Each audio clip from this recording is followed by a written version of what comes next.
इतिहास में कुछ कहानियां सिर्फ तारीखें नहीं होती बल्कि सबक बन जाती है। आज हम एक ऐसे ही कहानी की गहराई में उतरेंगे। ये कहानी सिर्फ एक जहाज के डूबने की नहीं है, बल्कि उस दौर के घमंड, उसके सपनों और उस भयानक रात की है जिसका नाम था RMS टाइटैनिक।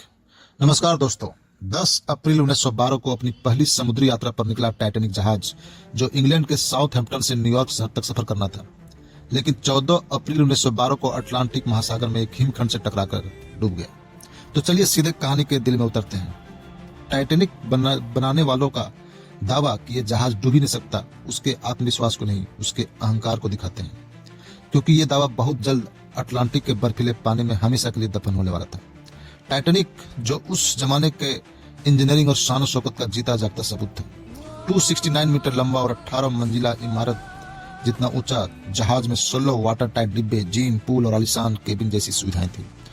और फिर 14 अप्रैल 1912 का वो दुर्भाग्यपूर्ण रात, जो टाइटैनिक के लिए बर्फीला खतरा छिपाए बैठा था, जो टाइटैनिक का पहला सफर आखिरी सफर साबित होने वाला था। तो चलिए उस रात के सफर पर चलते हैं और इस टाइमलाइन को देखते हैं। ये गलतियों की पूरी श्रृंखला है।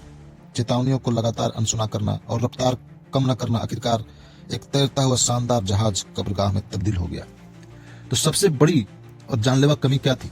जहाज पर 2200 से ज्यादा लोग थे, लेकिन लाइफ बोट सिर्फ 1178 लोगों के लिए, जो उस वक्त के कानून के हिसाब से तो ठीक था, लेकिन हिसाब उस वक्त हकीकत में मौत का फरमान जैसा था।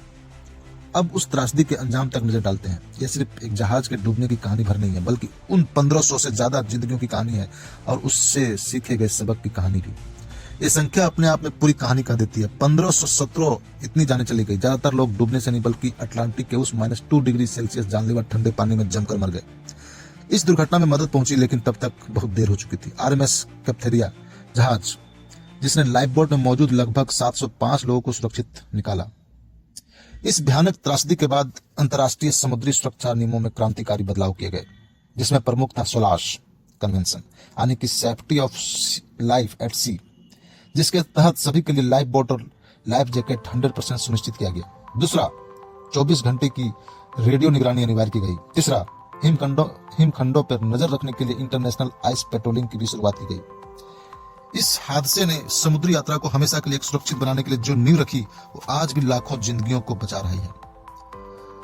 1997 में जेम्स कैमरून द्वारा निर्देशित प्रसिद्ध फिल्म टाइटैनिक इसी ऐतिहासिक घटना पर आधारित है, जिसमें जैम और रोज की प्रेम कहानी को टाइटैनिक के डूबने के साथ दिखाया है। इस फिल्म ने उस वक्त 11 ऑस्कर पुरस्कार और दुनिया भर में सबसे ज्यादा कमाई करने वाली फिल्म बनी। तो दोस्तों, इस वीडियो में इतना ही। मिलते हैं नेक्स्ट वीडियो में। धन्यवाद।